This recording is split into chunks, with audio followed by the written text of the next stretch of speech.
Hello good morning. സുഖാണെന്ന് വിചാരിക്കുന്ന എല്ലാവർക്കും. Okay, അപ്പൊ നമ്മൾ പുതിയ ചാപ്റ്റർ രണ്ടാമത്തെ സമവാക്യങ്ങൾ സെക്കൻഡ് ഡിഗ്രി ഇക്വേഷൻ ആണ് പറഞ്ഞത്. ഓക്കെ, അതിന്റെ ബാക്കി ആദ്യത്തെ 2 ക്ലാസ് നിങ്ങൾ കേട്ടിട്ടില്ലെങ്കിൽ നിർബന്ധമായിട്ടും ആ 2 ക്ലാസ് കേൾക്കുക, സംശയങ്ങൾ ചോദിക്കുക. കഴിഞ്ഞ ക്ലാസ്സിൽ പല കുട്ടികൾക്കും ചില മനസ്സിലാവാത്ത ചില പ്രശ്നങ്ങളുള്ളതുകൊണ്ട് അതിൽ ചില കാര്യങ്ങൾ ഒന്നുകൂടി മാറ്റി പറയും. ഓക്കെ, അത് നിങ്ങൾക്ക് മനസ്സിലാവാൻ വേണ്ടിയിട്ട് തന്നെയാണ്. അതുകൊണ്ട് നന്നായി ശ്രദ്ധിക്കുക. പഠിച്ചുകൊണ്ടിരിക്കുമ്പോൾ വല്ല ഡൗട്ടോ വല്ല സംശയവും ഉണ്ടെങ്കിൽ നിർബന്ധമായിട്ട് നിങ്ങൾ വാട്സപ്പ് വഴി കമന്റ് ചോദിക്കാം, അല്ലെങ്കിൽ യൂട്യൂബ് കമന്റ് വഴി ചോദിക്കാം. ഓക്കെ, നമ്മുടെ ക്ലാസ് ഇഷ്ടപ്പെട്ടാൽ നിങ്ങൾ കൂട്ടുകാരിലേക്ക് ഷെയർ ചെയ്യുന്ന എനിക്കറിയാം. പിന്നെ പറയേണ്ട ആവശ്യമില്ല. ഓക്കെ, നമുക്ക് ചാപ്റ്ററിലേക്ക് പോകാം. റെഡി? ഒരു ചോദ്യം തുടങ്ങാം. നമ്മൾ ആദ്യത്തെ ചാപ്റ്റർ വൃത്തിക്ക് പഠിച്ചിട്ടുണ്ട്, എക്സാം ഒക്കെ എഴുതി കഴിഞ്ഞിട്ടുണ്ട്. ഓക്കെ, ഒരു ചോദ്യം അതുമായി ബന്ധപ്പെട്ട ചോദ്യമാണ്. 5, 7, 9 എഴുതിക്കോളൂ. നോട്ട് എടുക്കണം. ഫസ്റ്റ് എല്ലാവർക്കും ക്ലാസ് കേൾക്കുമ്പോൾ നോട്ട് എടുക്കണം. SSLC കുട്ടിയോട് ഇങ്ങനെ ഇടക്കിടക്ക് പറയേണ്ട ആവശ്യമൊന്നുമില്ലല്ലോ, നോട്ട് എന്തായാലും എടുക്കണം. 5, 7, 9 എന്ന സമാന്തര ശ്രേണിയിലുള്ള ആദ്യത്തെ എത്ര സംഖ്യകൾ കൂട്ടിയാലാണ് 140 കിട്ടുക? Page number 85.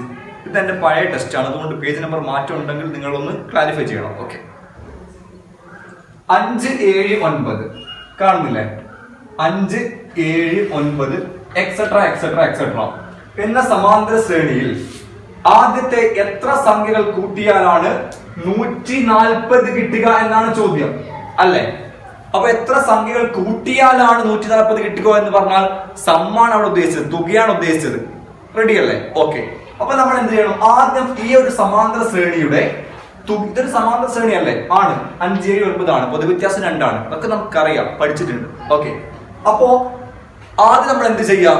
ഈ ഒരു സമാന്തര ശ്രേണിയുടെ തുകയുടെ ബീജഗണിത രൂപം കാണുക. ഒന്നാമത്തെ ചാപ്റ്റർ പഠിച്ചാണ്.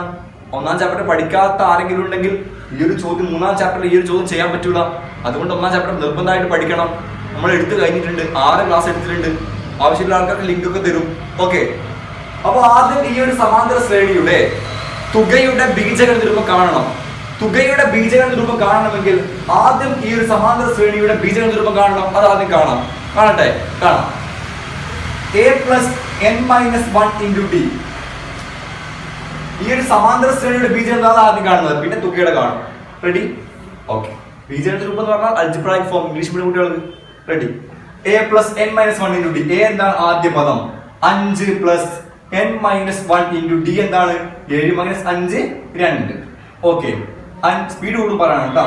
5 + n × 2 2n -1 × 2 -2. ഓക്കെ, ഇവിടെ ശ്രദ്ധ. ഇവിടെ റെഡി? അപ്പൊ 2n ആദ്യം എടുത്തു തന്നു, 2n. ബാക്കി എന്തുണ്ട്?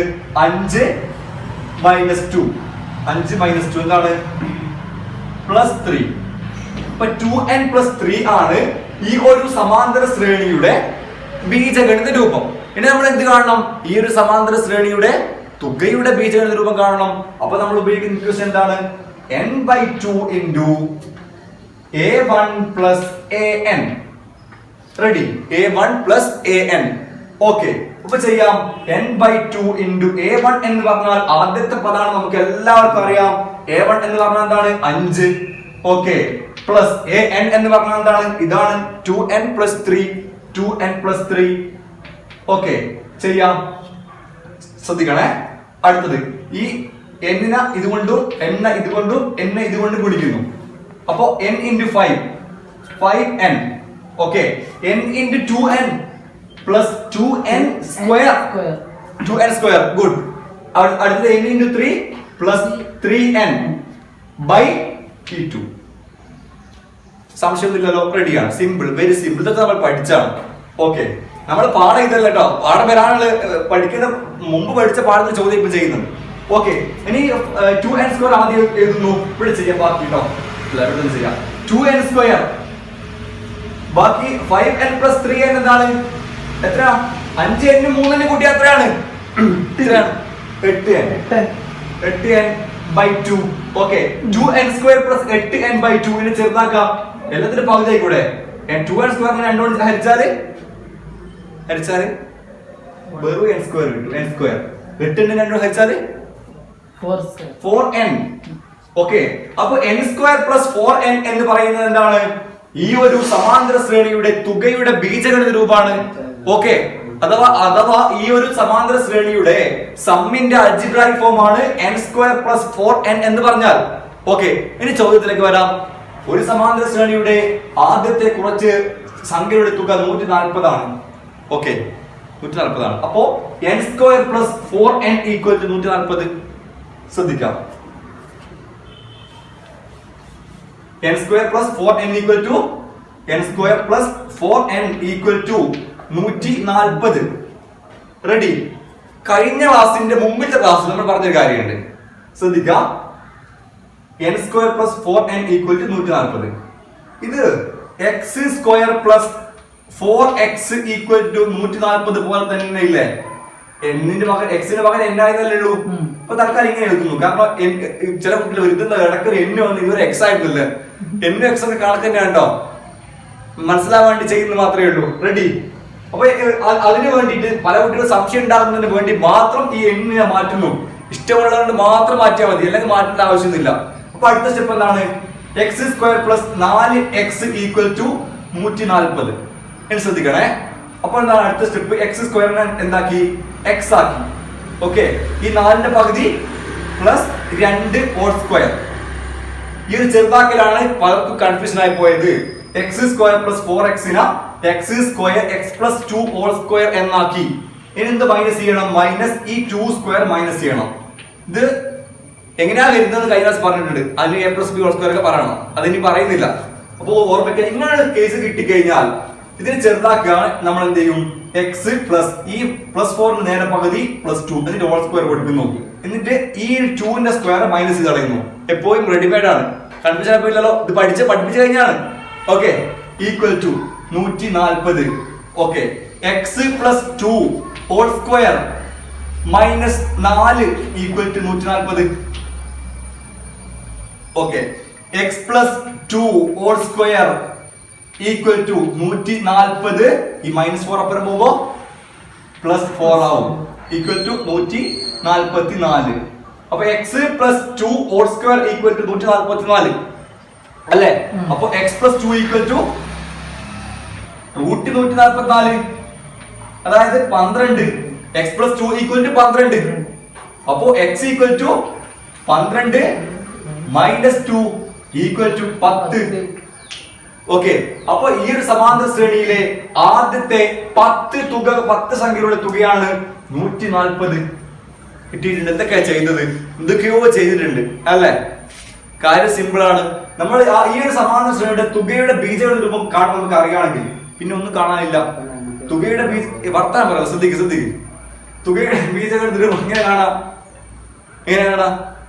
അതാണ് പറഞ്ഞത്. ആദ്യം ഈ ഒരു സമാന്തര ശ്രേണിയുടെ ബീജഗണിത രൂപം കണ്ടു, എന്നിട്ട് തുകയുടെ ബീജഗണിത രൂപം കണ്ടു, എന്നിട്ട് =. ഇതാണ് നമ്മുടെ പാഠം ഇവിടുന്ന് തുടങ്ങുന്നത്. ബാക്കി ഒന്നാം പാഠത്തിലുള്ളതാണ്. റെഡി? അപ്പോ n² + 4n = 140. അടുത്ത അപ്പൊ എക്സിലേക്ക് മാറ്റി. അത് മനസ്സിലാൻ വേണ്ടി പറയാം, ഇങ്ങനെയൊന്നും മാറ്റൂല.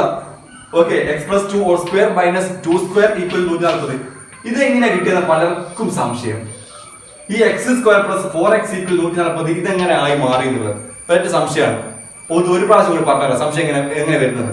ഓക്കെ, നമ്മളെ അടുത്തുള്ള എന്താണ്? x² + 4x നമ്മൾ എടുത്തുള്ളത്. അതിനെയാണ് x + 2 2 - 2 എന്നാക്കി മാറ്റിയത് അല്ലേ?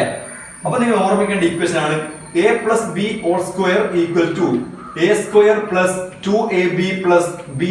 ഇങ്ങനെ ഒരു ഇക്വേഷൻ ഉണ്ട്. ഓക്കെ, x + 2 2 എന്ന് പറഞ്ഞാൽ x + 2 2 എന്ന് പറഞ്ഞാൽ x² + 4x + 4 എന്നാണ്. ഓക്കെ, നമ്മൾ അടുത്ത് x² + 4x ഉള്ളൂ. അപ്പൊ ഇവിടെ +4 ഏറെ ഉള്ളതുകൊണ്ടാണ് ഈ ഇതൊന്ന് മൈനസ് ചെയ്ത് 2² മൈനസ് ചെയ്ത് തന്നത്. അധികം പറയുമ്പോ വല്ലാതെ കൺഫ്യൂഷനിലേക്ക് കൂടി പോയുള്ളൂ. അപ്പൊ ഓർമ്മിക്കുക, നല്ലോണം ഓർമ്മിക്കുക. ഇങ്ങനത്തെ കേസ് വന്നു കഴിഞ്ഞാൽ x² + 4x = 140. അപ്പൊ ഇവിടെ ഇരട്ട സംഖ്യ ആണെങ്കിൽ ഇത് നമ്മൾ നടക്കും. ഒറ്റ സംഖ്യ നടക്കും, ഇരട്ട സംഖ്യയാണ് സാധാരണ ചെയ്യുക. അപ്പൊ ആദ്യം x² പകരം x എഴുതി, +4 പകരം പകുതി +2 എഴുതി, ² ഇട്ടു. ഈ 2² മൈനസ് ചെയ്ത് കളഞ്ഞു. അപ്പൊ 10 കിട്ടി. ഓക്കെ, നന്നായി. ഒരു 2-3 പ്രാവശ്യം ഈ ക്ലാസ് കാണുക. ഇതിലും സിമ്പിൾ ആയിട്ട് എനിക്ക് പറയാൻ അറിയില്ല. ഓക്കെ, ഓൺലൈൻ ആണ്ട് ഇപ്പൊ നിങ്ങൾ എന്റെ ക്ലാസ്സിൽ ഓഫ്ലൈൻ ഇരിക്കുകയാണെങ്കിൽ നമുക്ക് എത്രയും പറഞ്ഞ് മനസ്സിലാപ്പിക്കാം. പക്ഷെ ഓൺലൈനിലാകുമ്പോ നിങ്ങൾക്ക് മനസ്സിലായില്ലോ എന്ന് എനിക്ക് മനസ്സിലാകുന്നില്ലല്ലോ. ഓക്കെ, അത് അങ്ങനെ വലിയൊരു പ്രശ്നം ഓൺലൈൻ ക്ലാസ്സിലുണ്ട്. അതുകൊണ്ട് ഇത്രയും സിമ്പിൾ ആക്കി പറയുന്നു. മനസ്സിലാവാത്തവർ ചോദിക്കാം. ഓക്കെ, കമന്റ് വഴി ചോദിക്കാം, എങ്ങനെ പറഞ്ഞു തരും. Ready ready. അപ്പൊ ഈ ഒരു ചോദ്യം എഴുതി വെക്കാം. അപ്പൊ ഒരു ചോദ്യം കൂടി ചെയ്യാം. സമയത്തായി. ഓക്കെ, ഒരു ചോദ്യം കൂടി ചെയ്യാം.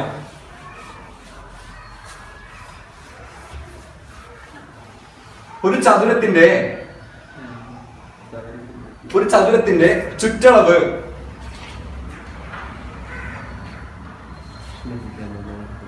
100 പരപ്പളവ് 525 ചുറ്റളവ് എന്ന് പറഞ്ഞാൽ പെരിമീറ്റർ, പരപ്പളവ് എന്ന് പറഞ്ഞാൽ ഏരിയ. ഓക്കെ, ചുറ്റളവ് 100 പരപ്പളവ് ഏരിയ 525. ഓക്കെ, ചതുരം വരക്കുന്നു. ഈ ഒരു രണ്ടാമത്തെ സമവാക്യം എന്ന് പറയുന്ന ചാപ്റ്റർ ഇല്ലേ, ആ ചാപ്റ്ററിലെ ചോദ്യമല്ലേ, ആ ചോദ്യങ്ങൾ എക്സാമിന് വരുമ്പോ ഒരു ചോദ്യം 5 പ്രാവശ്യം വായിക്കാം. എന്നിട്ട് മനസ്സിലാവുന്നില്ലെങ്കിൽ പിന്നെ 5 പ്രാവശ്യം വായിക്കാം. അപ്പൊ മനസ്സിലാവും. ഇനിയും മനസ്സിലാവുന്നില്ലെങ്കിൽ പിന്നെ 2 പ്രാവശ്യം വായിച്ച പിന്നെ സ്കിപ്പ് ചെയ്താണോ. അപ്പൊ 12 പ്രാവശ്യം വായിച്ചാൽ എന്താ മനസ്സിലാവും. കാരണം നമ്മുടെ ലോജിക്ക് കണക്കിലാക്കുന്ന ചോദ്യമാണ്, പാടാണ് ഈ രണ്ടാമത്തെ സമവാക്യം. നല്ല ലോജിക്ക് വേണം. ഒരുപാട് പ്രാവശ്യം വായിച്ചാൽ നമുക്ക് മനസ്സിലാവും. ഓക്കെ, 20 പ്രാവശ്യം വായിക്കാൻ സാധാരണ പറയുന്നത്. ഇനി 20 പ്രാവശ്യം വായിക്കുന്നത് എല്ലാ ക്വസ്റ്റിനും 20 പ്രാവശ്യം വായിക്കുമ്പോഴത്തേക്ക് സമയം തീർന്നു. ഓക്കെ, അപ്പൊ നോക്കൂ, ഒരു ചതുരം, ആ ചതുരത്തിന്റെ ചുറ്റളവ് 100 അല്ലെ. ചുറ്റളവ് എന്ന് പറഞ്ഞാൽ പെരിമീറ്റർ, ചുറ്റളവ്. ഇത് ഞാൻ കഴിഞ്ഞ ദിവസം പറഞ്ഞിട്ടുണ്ട്, ഒന്നുകൂടി പറയണം, മാറ്റി പറയണം മനസ്സിലാകാൻ വേണ്ടിട്ട്. ചുറ്റളവ് 100 അല്ലെ. ഓക്കെ, ചുറ്റളവ് 100. ഞാൻ നേരത്തെ കാണിച്ചതില്ലേ, x² plus 4x equal to 144. ഇതിനെങ്ങനെ നമ്മൾ മാറ്റിയത്? ഒന്നും കൂടി സിമ്പിൾ ആക്കി തരാം. എങ്ങനെയാ മാറ്റിയത്? x plus 2 whole square minus 2 square അല്ലേ. ഓക്കെ, ഇനി 2-3 എക്സാമ്പിൾ ഇത് മാറ്റി നോക്ക്. അപ്പൊ നിങ്ങൾ വേഗം തിരിയും. x² plus 6x equal to 60. വെറുതെ എഴുതിയാണേ. ഇതിങ്ങനെ മാറ്റാം. x plus 3 whole square minus 3 square. തിരിഞ്ഞിട്ടുണ്ട്. ഒന്നുകൂടി ഈ ചോദ്യം ചെയ്തു കൊടുക്കുമ്പോൾ ആ ഒരു കൺസെപ്റ്റ് ഓർമ്മ വന്നത്. അതാണ് ഇത് പറയുന്നത്. ഇതാണ് നിൽക്കട്ടെ, ഇതിന് തിരിയട്ടെ first. Okay, x² plus 10x equal to 156 എന്ന് വിചാരിക്കും. എങ്ങനെ ചെറുതാക്കാം? x plus 5 whole square minus 5 square. Ready? തിരിഞ്ഞിട്ടുണ്ടോ? ഓക്കെ, ഒന്നുകൂടി ചെയ്യാം. നോക്കൂ, x² minus 12x equal to 640. Okay, എങ്ങനെ ചെറുതാക്കും? x ഇട്ടു. ഇനി മൈനസ് 12 പകുതി മൈനസ് 6 പ്ലസ് അല്ല മൈനസ് ആണ്. Minus 6 square minus 6 square. ഇത് കിട്ടിക്കഴിഞ്ഞാൽ ബാക്കി നമുക്ക് അപ്പുറത്തേക്ക് പോകുന്നൊക്കെ നിങ്ങൾക്ക് അറിയാം. ഇതാണ് കൺഫ്യൂഷൻ. റെഡി? ഒന്നുകൂടി. x² minus 24x equal to 710. എങ്ങനെ ചെറുതാക്കും? x minus 12 whole square minus 12 square. Clear ആണ്? റെഡി? ക്ലിയർ ആണ്? ക്ലിയർ അല്ലേ? ക്ലിയർ ആണ്. റെഡി?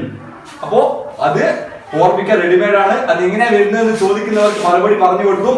ഇനി എങ്ങനെയാ വരുന്നത് ഈ A+B എന്ന് പഠിക്കാൻ ഭയങ്കര ബുദ്ധിമുട്ടുള്ള ആളുകൾക്ക് വേണ്ടിയിട്ടാണ് ഈ ഒരു ഷോർട്ട് കട്ട് പറഞ്ഞത്. അങ്ങനെ പഠിച്ചാൽ കാര്യം കിട്ടും. റെഡി? അപ്പൊ ചോദ്യത്തിലേക്ക് വരാം. ഈ ചോദ്യം കഴിഞ്ഞിട്ട് ക്ലാസ് എടുത്താം. നോക്കൂ, ചുറ്റളവ് എന്താ പറഞ്ഞത്? ചുറ്റളവ് 100, പരപ്പളവ് 525. അതങ്ങനെ വരും 525. റെഡി? ഇതിന്റെ ഓരോ വശത്തിന്റെയും നീളം കാണണം. റെഡി? നമ്മൾ ഇത് x ആണെങ്കിൽ ഇതെന്തായിരിക്കും? x ആയിരിക്കും. ഇത് y ആണെങ്കിൽ ഇതെന്തായിരിക്കും? y ആയിരിക്കും. ഒരു ചതുരത്തിന്റെ അഥവാ റെക്ടാങ്കിളിന്റെ ചുറ്റളവ് എന്ന് പറഞ്ഞാൽ എന്താണ്? x plus y plus y ആയിരിക്കൂലേ? ആയിരിക്കുമല്ലോ. 4 സൈഡ് കൂട്ടുന്നല്ലേ? x plus y plus y ആയിരിക്കുമല്ലോ. ആയിരിക്കും അല്ലേ? അപ്പോ ഒരു ചതുരത്തിന്റെ നീളവും വീതിയും കൂട്ടിയ ചുറ്റളവിന്റെ പകുതി കിട്ടൂലേ? അപ്പൊ നോക്കൂ, x പ്ലസ് y എന്ന് പറഞ്ഞാൽ എന്ത് കിട്ടും? ചുറ്റളവ് 100 ആണ്. അപ്പൊ നീളം വീതി കൂട്ടി ചുറ്റളവിന്റെ പകുതി കിട്ടുന്ന കൺസെപ്റ്റ് നമ്മൾ പറഞ്ഞിട്ടുണ്ട്, ബേസിക് കാര്യങ്ങൾ പറഞ്ഞിട്ടുണ്ട്. അപ്പൊ നീളം വീതിയും കൂട്ടിയാൽ ചുറ്റളവിന്റെ പകുതി കിട്ടും എന്നുള്ള ഒരു എന്താ ഒരു മിനിമം കൺസെപ്റ്റ് നമ്മളെ മനസ്സിലേക്ക് വരണം.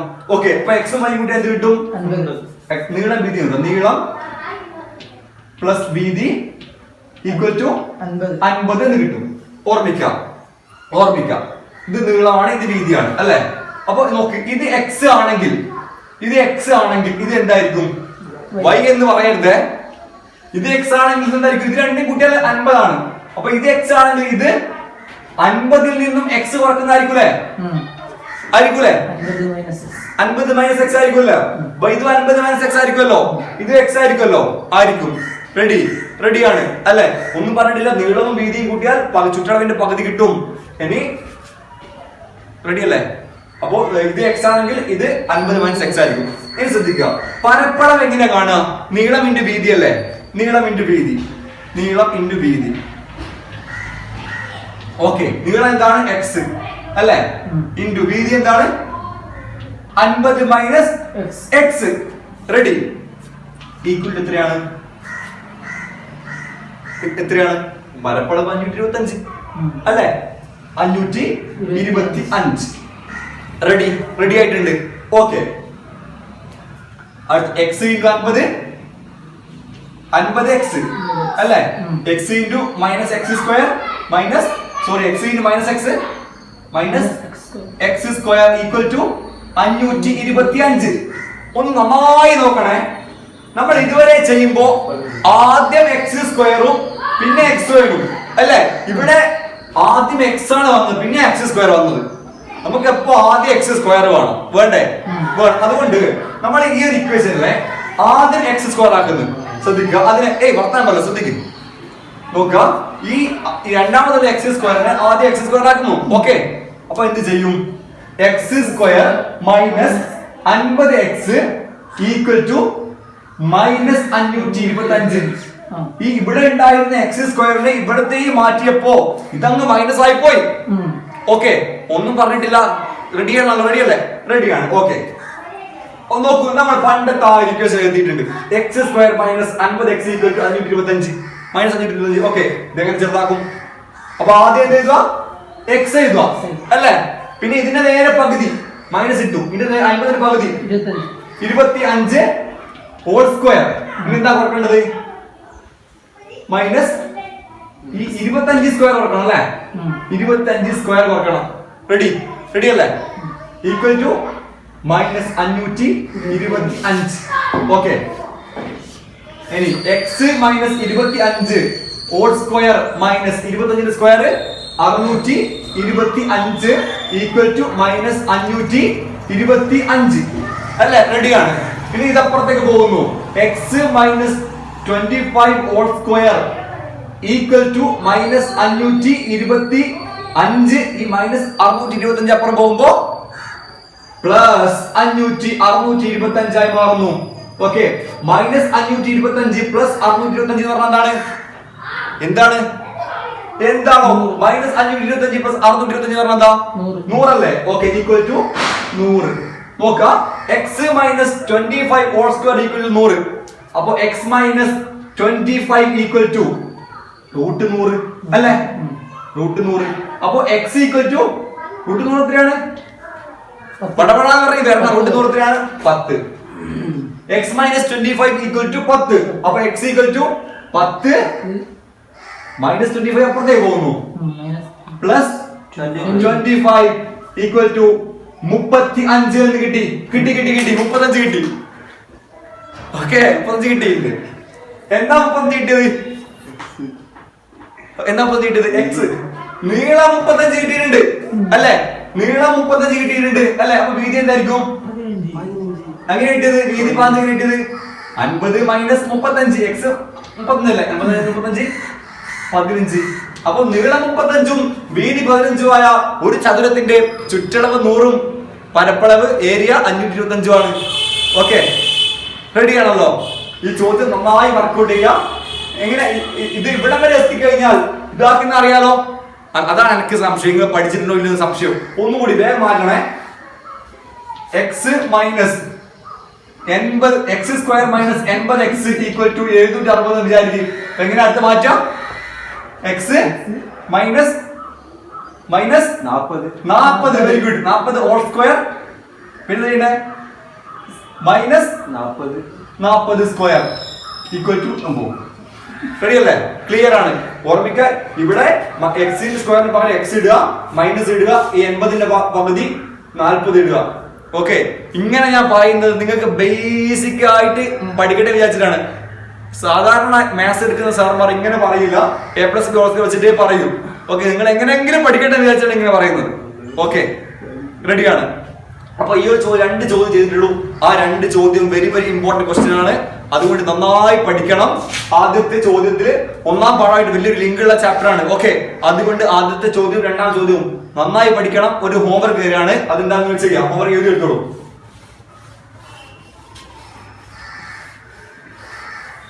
ഓക്കെ, ഒരു ചതുരത്തിന്റെ ചുറ്റളവ് 140 പരപ്പളവ് 1200 ആണ്. ഒരു ചതുരത്തിന്റെ ചുറ്റളവ് 140 പരപ്പളവ്, ചുറ്റളവ് പെരിമീറ്റർ, പരപ്പളവ് ഏരിയ 1200 ആണ്. ആ ചതുരത്തിന്റെ വശങ്ങളുടെ നീളം കാണുക. ഈ ചോദ്യം തന്നെ എങ്ങനെ ചോദിക്കാം? അല്ല, ഇത് ഹോംവർക്ക് ചെയ്യും, എന്നിട്ട് പറയാം. ഓക്കെ, അപ്പോ ഹോംവർക്ക് ചെയ്യാം. സംശയങ്ങൾ ഉണ്ടെങ്കിൽ ചോദിക്കുക. നമ്മൾ ഇതുവരെ ക്ലാസ് കേൾക്കാത്ത ആളുകൾക്കുള്ള ഇതുവരെ കേട്ട ക്ലാസ്സിന്റെ ലിങ്ക് ഒക്കെ ഡിസ്ക്രിപ്ഷനിൽ കൊടുക്കുന്നുണ്ട്. നന്നായി പഠിക്കുക, നന്നായി വർക്ക് ചെയ്ത് പഠിക്കുക. ഒരിക്കലും കേട്ട് പഠിക്കരുത്. മാത്സ് കേട്ട് പഠിച്ചാൽ നാളേക്ക് മറന്നു പോകും. സാധാരണ സൈക്കോളജി പറയുന്ന ഒരു കാര്യമുണ്ട്, നമ്മൾ ഒരു ദിവസം പഠിക്കുന്ന കാര്യത്തിന്റെ നേരെ 50% അടുത്ത ദിവസം നമ്മൾ മറന്നു പോകുന്നതാണ്.